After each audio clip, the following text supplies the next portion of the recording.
¿Qué tal? Estamos en el canal cristiano Betel, Casa de Dios y Puerta del Cielo, y hoy continuamos con cómo nos llegó la Biblia, nuestro tema, nuestra serie, cómo nos llegó la Biblia, y hoy vamos a hablar de cuál es el testimonio de Cristo y los apóstoles. En primer lugar, el testimonio de el Señor Jesucristo.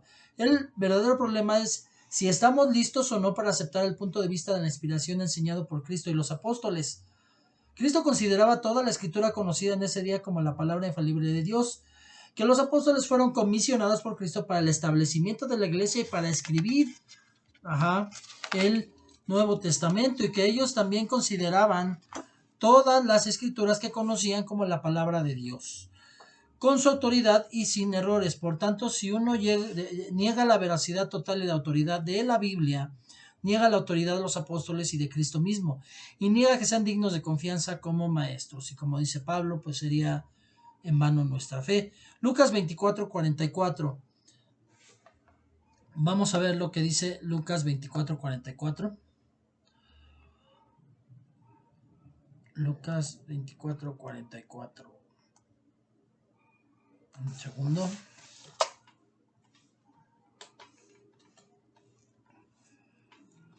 Dice la palabra de Dios en Lucas 24:44. Que esto lo vemos también en Mateo 28, en Marcos 16. Y les dijo: esto es lo que yo os decía cuando todavía estaban con vosotros, que era necesario que se cumpliera todo lo que estaba sobre mí escrito en la ley de Moisés y en los salmos, los profetas. Es la gran comisión. Aquí inicia de una manera diferente que en los demás evangelios la parte de la gran comisión, pero dice, él les dijo: esto es lo que yo os decía cuando todavía estaba con vosotros, que era necesario que se cumpliera todo lo que está sobre mí escrito en la ley de Moisés, en los profetas y en los salmos. Entonces, en el aposento alto, Jesús les dijo a sus discípulos esto: era necesario que se cumpliesen todas estas cosas que están escritas de mí en la ley de Moisés, en los profetas y en los salmos. Con estas palabras se refirió a las tres secciones en las cuales se divide la Biblia hebrea: la ley, los profetas y los escritos. O sea, él estaba hablando de toda la Biblia hasta ese momento conocida, que se tenía que cumplir todo lo que venía ahí, que aquí se llama Salmos, probablemente por ser el primero y más largo de esta sección, la de los escritos. Y Mateo 5, 17 al 20. Vemos ahí el Sermón del Monte, y en el Sermón del Monte tenemos la declaración enfática de Cristo sobre la infalibilidad de la ley. No penséis, dice Jesús, que he venido para abrogar la ley o los profetas. No he venido para abrogar, sino para cumplir. Porque de cierto os digo que hasta que pasen el cielo y la tierra, ni una jota, la letra hebrea más pequeña, ni una tilde pasará de la ley, hasta que todo se haya cumplido. De manera que cualquiera que quebrante uno de estos mandamientos muy pequeños, y así enseña a los hombres, muy pequeño será llamado en el reino de los cielos. Mas cualquiera que los haga y los enseñe, este será llamado grande en el reino de los cielos. Porque os digo que si vuestra justicia no fuera mayor que la de los escribas y fariseos, no entraréis en el reino de los cielos. Entonces aquí el punto es precisamente entender la justicia de Dios. Ojalá es que hayas visto mi video anterior para entender lo que es la justicia hoy en el tiempo de la gracia. Y esa es la verdadera justicia de Dios, y tiene que ser mayor a la de los escribas y los fariseos, pero enseñando a guardar los mandamientos, porque el Señor dijo: aquel que enseña a no guardarlos, aguas. Y entonces vemos que la iglesia le parece, es que dice ahí que ya todo se puede hacer, y que donde abunda el pecado sobreabunda la gracia. No, aquí dice: al que enseñe a uno de estos pequeños a no obedecer estos mandamientos, será muy pequeño será llamado en el reino de los cielos. Amén.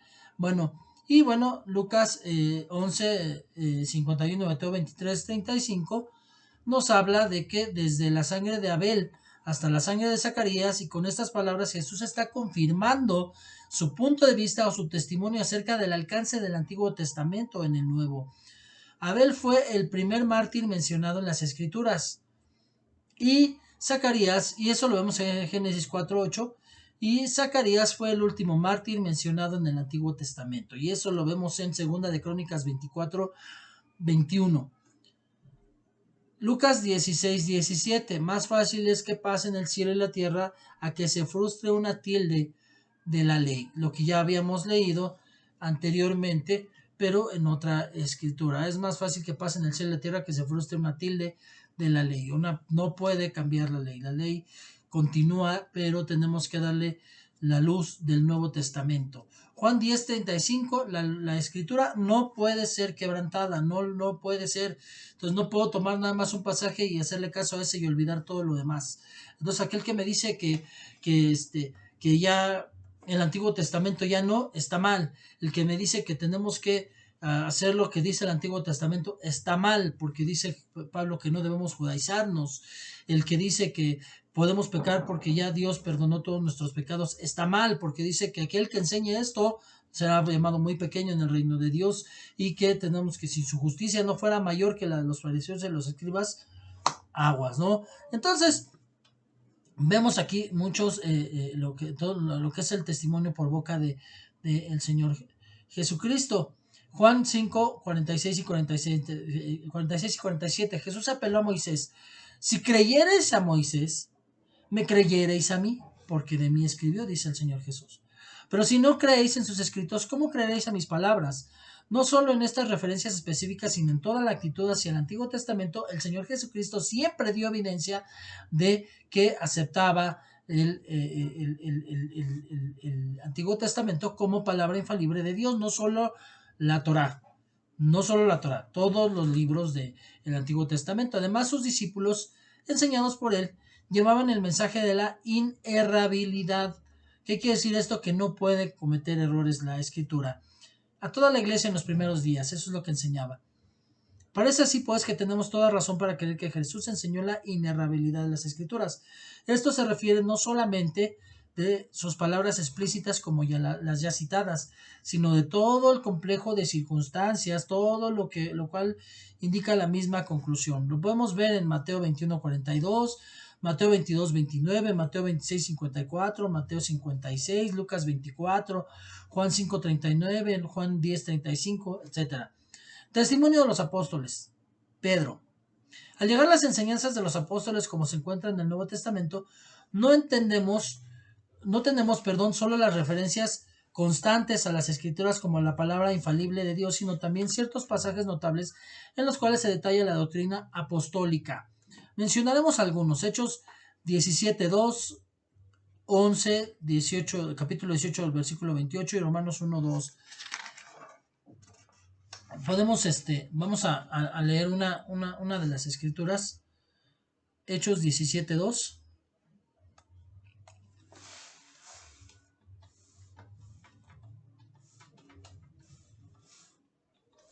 Dice la palabra de Dios: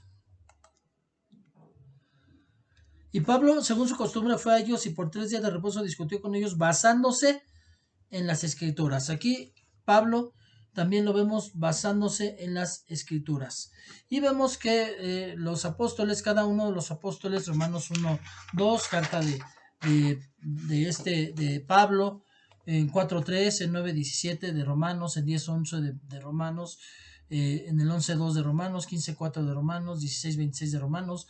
Obviamente, pues las siguientes son de Pablo también. 1 Corintios 15:3-4, Gálatas 3:8-22, 4:30, 1 Timoteo 15:18, 1 Timoteo 3:16 y 17, 2 de Pedro 2:20, 21 y 3:16.